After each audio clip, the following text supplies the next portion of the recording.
dan juga lorong wisata, serta menghadirkan 75 dewan lorong dari 15 kecamatan yang ada di Kota Makassar dengan 2 rangkaian kegiatan, yaitu mini talk show dan focus group discussion. Dalam kegiatan ini, beberapa anggota Dewan Perwakilan Rakyat mengapresiasi kegiatan ini dan berharap agar kegiatan ini harus sering dilakukan untuk memberi ruang bagi para Dewan Lorong agar bisa menyuarakan pendapatnya. Kami melihat pembangunan anak muda maupun di lorong yang harus juga dilakukan adalah terkait dengan smart living.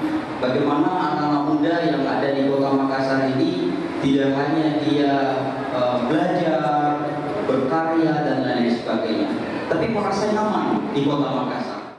Pemuda harus ikut terjun ke dalam pembuatan program-program bagaimana, karena pemerintah dan DPR atau dinas terkait tidak bisa membangun suatu kotanya kalau tanpa bantuan dari masyarakat yang khususnya para pemudanya. Dan saya harapkan semuanya apapun yang kita punya ide itu kita tuangkan. Dan Dewan Lorong itu bagaimana kita betul-betul memperlihatkan sebagai sahabat pemuda-pemudi di lorong dan juga harus ikut bersinergi dengan program-program yang sudah dilaksanakan oleh Dinas Kepemudaan dan Olahraga seperti yang kita lakukan pada hari ini, dan juga di beberapa kegiatan kepemudaan memang sudah sangat menyentuh kepada pemuda-pemudi.